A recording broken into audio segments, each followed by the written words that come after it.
7 years ago, precisely November 11th, 2008, Comrade Adam Oshiomhole reclaimed his gubernatorial mandate when an appeal court election petition upheld his prayers. 7 years ago, his arrival to Osadebe Avenue to assume the mantle of governance in Edo State was like a rainbow of hope. Millions thronged the streets. Okada riders and ordinary folks led him triumphantly along Benin City streets into Government House. 7 years ago, everyone hung on his two major promises to make poverty history and that let the people lead. 7 years down the road, and with only 1 year left in a 4-year tenure, have Edolites been hoodwinked? Are Edolites inside a one-chance vehicle heading nowhere but parked inside an abandoned garage with no investments in the lives of the people and with the overburdening taxation on the once thriving businesses, with redundancies and no visible public sector employment and retrenchments and unemployment facing millions of Edolites? Is poverty now the story rather than history?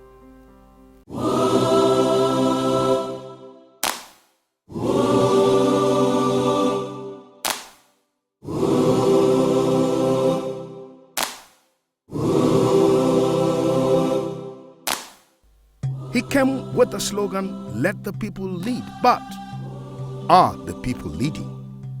We are ready that not until government decides to dance to the tune of the people, we shall not stop.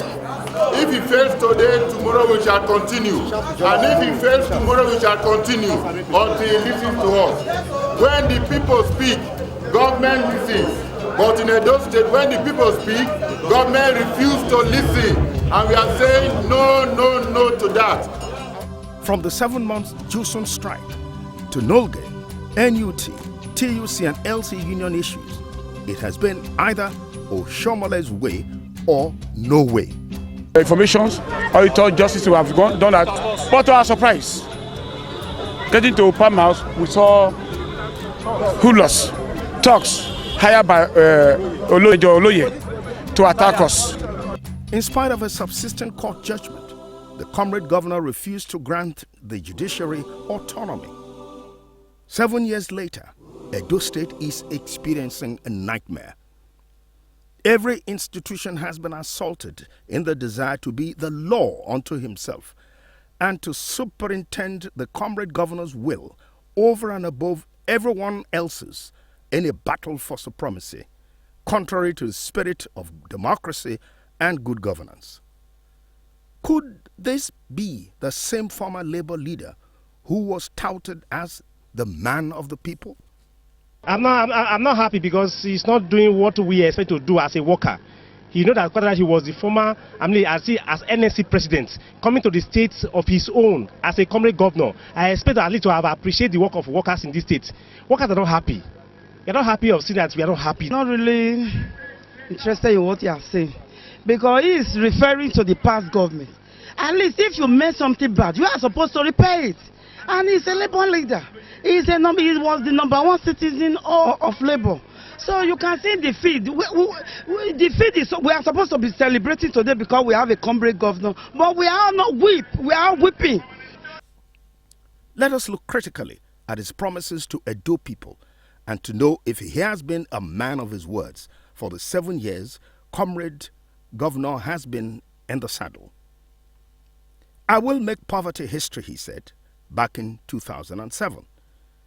In 2015, life is harder for the average person in Edo State.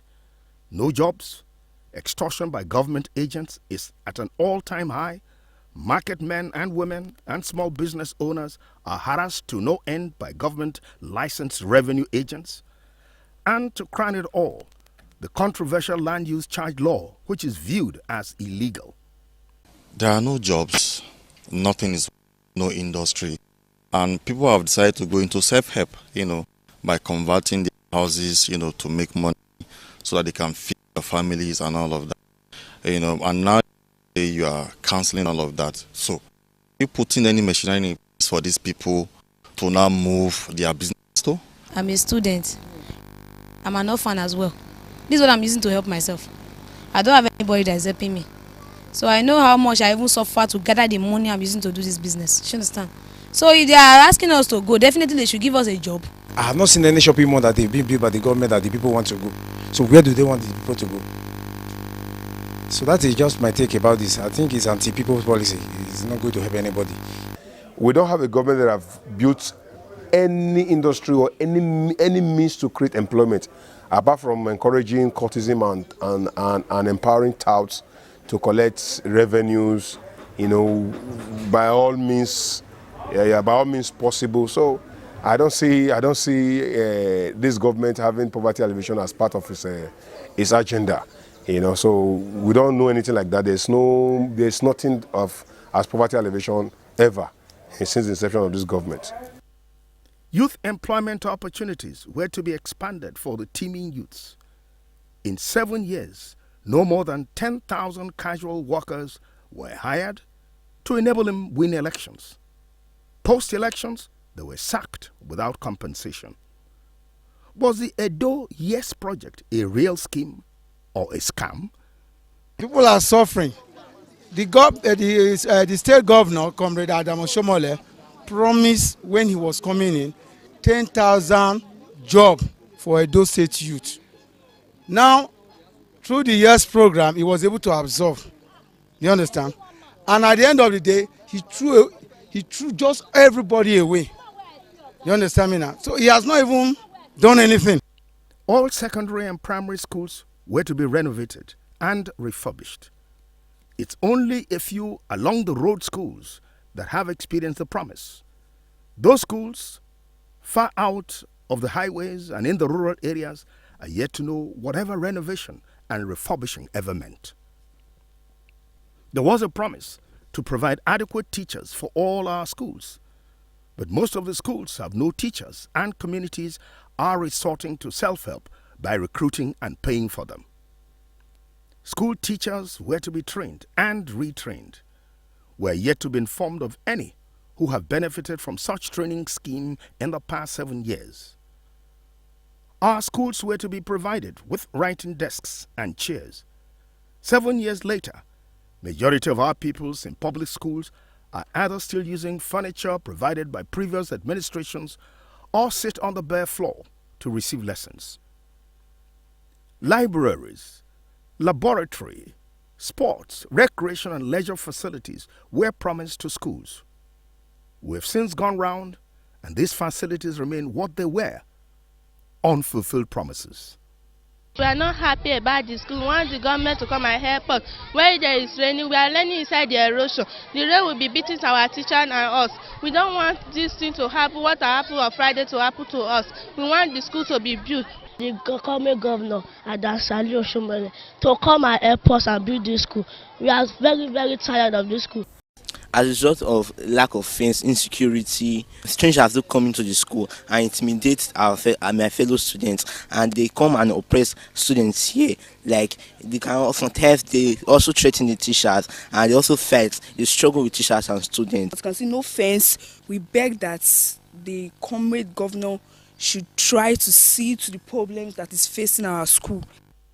In 2007 and again in 2012, the comrade governor promised not to inflict hardship on senior citizens who are pensioners and also to pay pensions as at when due. Today, pensioners undergo untold hardship and human degradation. Up to now, 3 months in lieu of notice, not paid. Gratuity, not paid. Arrears, not paid. He's owing us a lot and he's dodging because he's aware now that we are coming out. Then he traveled. That's what he did again on 3rd September. When he knew that we were about to come out on 3rd September, he traveled. Some of the pensioners are dying, or some are dead. Then some are sick in the hospital, and no money to pay their bill. Some, their children are no longer in the school because no money to pay their school fees. Like, I think last year he paid the hospital bill for some people in the UBTH. Then why not those who work for 60, who work for 35 years or 60 years of age? Why is he not sympathizing with them? In other states that are not that don't have the opportunity of having their governor as comrades are enjoying their labor, their labor after retirement.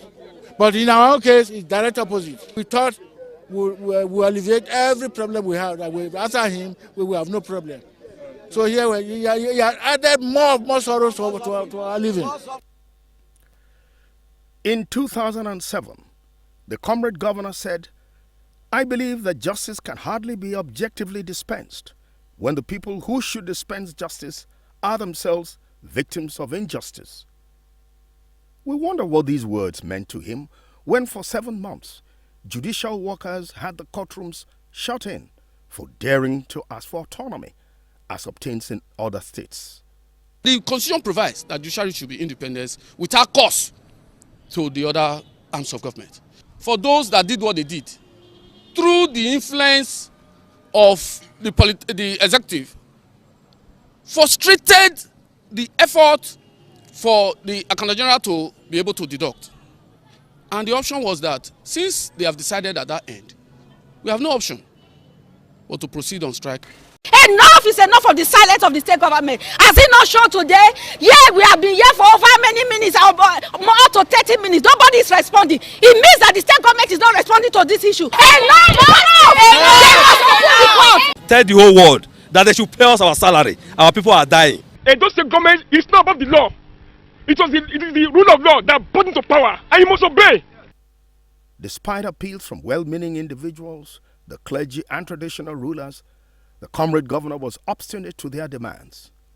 Till date, the workers are yet to receive their pay for the months they were on strike. The Bible says that he who does not work does not deserve to eat. The Bible also acknowledges the laborer deserves his wages only when he has labored. Wages are not gifts offered by kind of prayer. They are a consequence of work.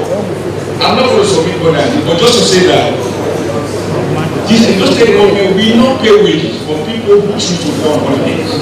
Otherwise, we will have to define law and order. 2 years ago, at the 2014 budget presentation, Comrade Adams Oshiomhole promised to cultivate 300,000 hectares of farmland through commercial agriculture. A year later, we neither have seen any farmland nor produce from the phantom 300,000 hectares of farmland. As we are seeing the whole of us here, the youth, the women and everybody, we are all farmers. That they are coming to come and bulldoze all our crops. And we are telling the state government that we are going to lose so many souls. Because if you go to our farms and you see what we are planting. Our land is our heritage. Our land is our sources. Our land is our future. So why should they pursue us after driving Okada? Today again, pursue us from the farming. What did they want us to do? They should tell us. We are not thieves. We are not kidnappers. They should leave us alone. It is with this farm that we train our children and do other necessary things for ourselves.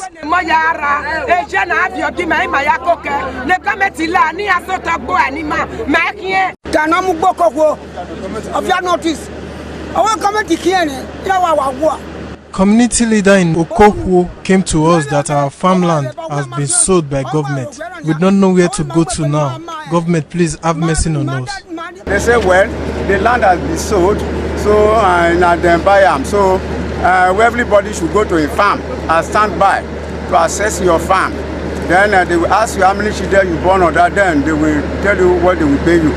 So this is the language. Now we say, if such a thing will happen, there must be a secular to order effect from the government, and that is from the forest guard. But we are using this media to appeal to the state government. If really government is not the person that sold that, the government is not, they are not responsible for the sowing of that land. Please, those perpetrators, they should desist from that thing. Despite a huge tax burden on the citizens of the state, the public water delivery system has been converted to a borehole drilling agency. Oakville Cement Factory, Bendel Brewery, Ethio Publishing Corporation, Eho Fruit Juice Processing Factory, Edo Line and the Casavita Processing Plant in Uromi are yet to be revived. Since how many years now? Never even see where pump the rush again. Now borehole, now everybody now just face. All the whole house for the street from A to Z, all people want to get borehole. If water no good, they say we go river go fetch water. But water board no issue at all, no at all. Because no lights now. Apart from that, no lights, no transformer. So I want to even to get water. In my area, we have a borehole. That is the water we used to buy. We buy borehole, sell naira. That is how we buy it. That is the water we have. We don't have those pipe bore water in my area. Since I've been in that area, I have not heard anything about water board. The company is owing us 36 months salary. That is 3 years. And all efforts to meet with the governor prove abortive. And that is why today we are coming out for this peaceful protest. Please, we are appealing to his conscience. We are appealing to his person, the industry man that he is. He should exhibit it. Apart from Benebru, let's say, all other companies in Edo State, they are down. Why should it be so? Help us to bear the governor. Because we have lost many workers. They are dead. And as we are seeing us now, we are owing landlords a lot of, no one can sleep at home again. Please tell the governor to pay us. This lucky way, I don't know whether it is being abandoned. So what I'm trying to say here, in terms of this route command population, in terms of voting, this route is also another route that is contributing internally generated revenue either to Ikpobaha, even to the state at large. So I see no reason why by now that this is just the entry of the road. If you go down, you will see works of it. This protest is a very peaceful one. It will not stop until the government come to our aid. Yes. Until they come to our aid. Yes. All the lucky way youth, we have shut down our business. Yes. Those that are gainfully employed are no longer going to work today. And we shall continue like this. This lucky way is no more terrible. You cannot even trek it if it rains. Yeah. Every night and day, like yesterday there was robbing. The other day before yesterday, there was robbing and they raped a woman in that same house. If you call the police, before the police could get access road to your house, over 3 hours. In 2013, Oshiomhole borrowed 30 billion naira from the capital market for his pet water storm project. He recently told a bewildered audience that he had spent 22 billion naira and that the balance 8 billion naira was to be spent to contain the flood in the GRA Benin City. And still more recently, the Honorable Commissioner for Environment, Honorable Clement Agba, told the press that the stormwater project will take another 30 years to complete. A different story from what we were told some 4 years back when the project was just being executed with 30 billion spent and with no assurance of how the water flooding will be financed in the future. Edo people will have to find the menace anyhow in the next 30 years. Rather than the water going straight into the cover they did, it overshot his bank because the width of the drainage appears to be too short compared to the water storm what they were doing at Upper Mission end. And so this water from the video, if you see it, now overshot his bank and overshot the culvert this height. And of course there's nothing to protect it. You can see all the holes that it has cut, and the whole volume now goes to Ewa Road unprotected, destroying whatever it's on its way.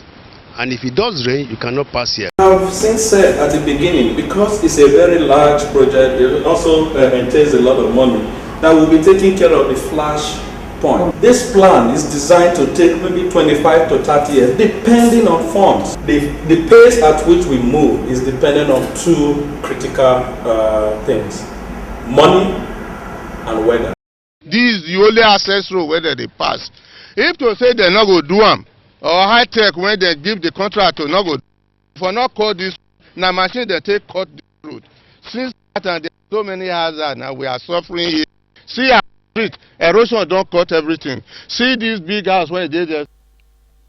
Contrary to a misleading impression of frugality in the management of the state's financial resources, close aids present a different picture.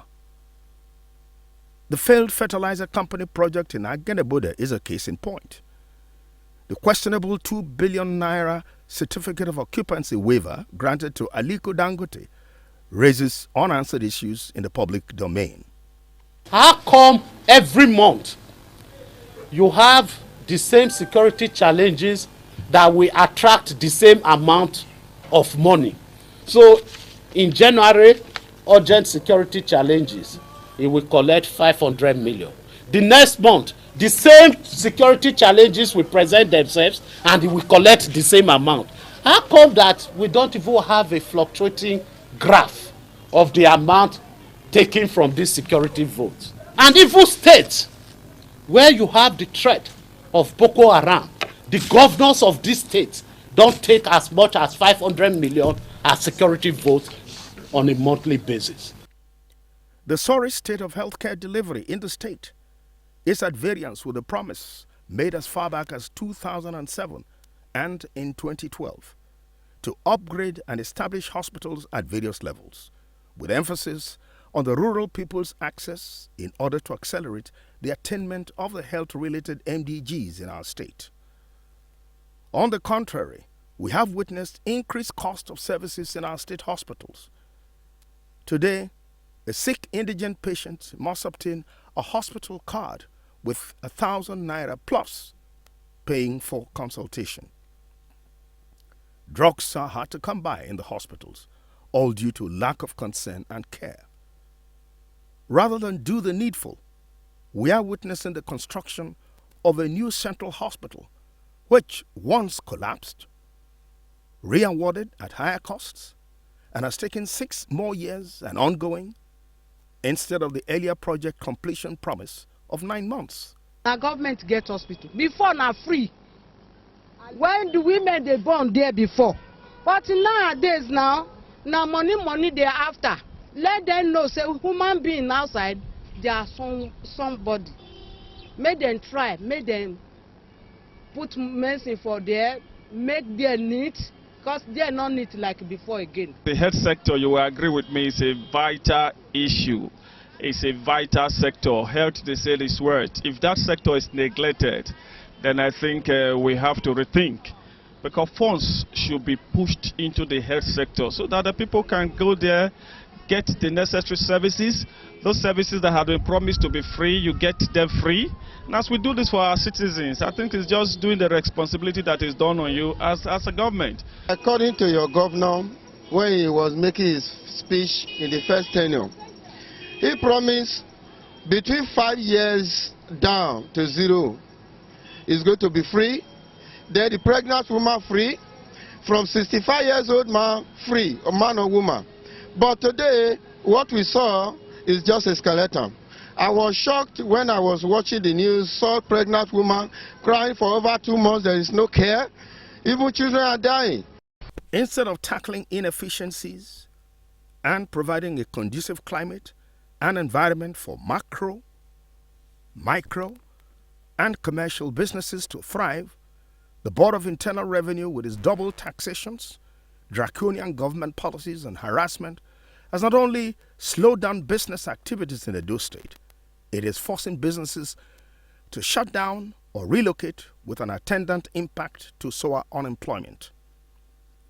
We wonder where the indices came from to present to the World Bank or the Senate to merit a release of $75 million World Bank loan tranche, which was purported to improve growth and commerce in Edo State. Only the governor knows by what means he was able to convince World Bank officials. Perhaps it was the 2009 project he showed them. Again, could we speculate the need for that loan and some more subsequent ones? Could it be to build a financial war chest against the 2016 elections? We didn't go work because of a external body the government tried to impose on us. So we don't need it. We are already remitted to them every month. So we are appeal to the state government to leave us. The last time we went to protest to the government house and the House of Assembly. But up to then, they are still giving us problem, carrying our vehicle, taxing us the money we cannot pay. We are protesting because of the multiple tasks being meted on us by the state government. We pay local government sticker for 15,000. We pay parking permit 20,000. We pay to Akube Ventures for loading and offloading when our truck comes in. Per every truck, by every member a day, 1,000 naira. Road Transport Employee Association of Nigeria, 2,000, and we are not their member. Local government, all the local government will send their agents to come and collect 1,000 naira per our truck for loading and offloading. Please, the governor will have come out not to bring problems to the state, but to bring peace and joy to everyone, both the small dealers and the buyers.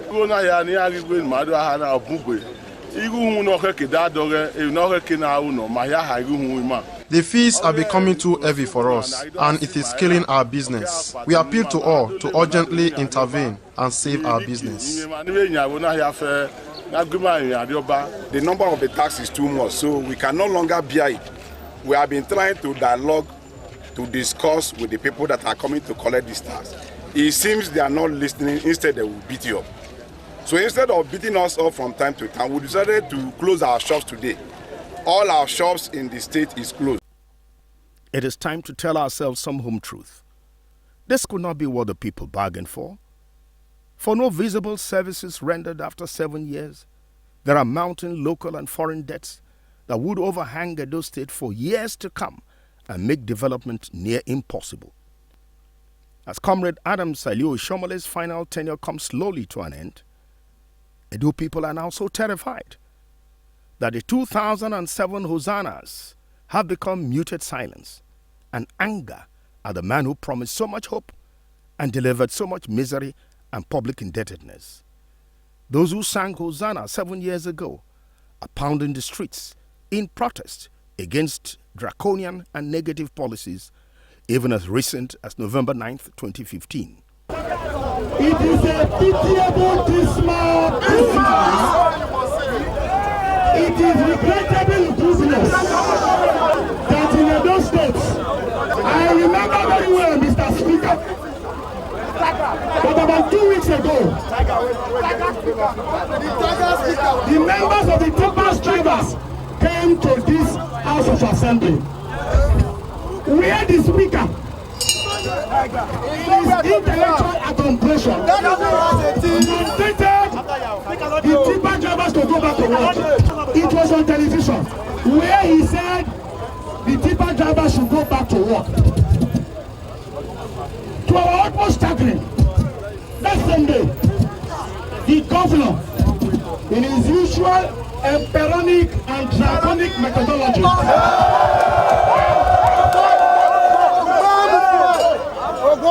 as an individual, he reversed the decision of the House of Assembly. And up until today, the House of Assembly has not been able to say anything at all. The man Oshiomhole has been unmasked finally. The gloves are off the public hands, and in 6 months, the people will speak loudly to demand accountability and to mete out justice to the man that touted one man, one vote, but who instead changed it all to one Eric, one Aliyu, one man, one way, one man government.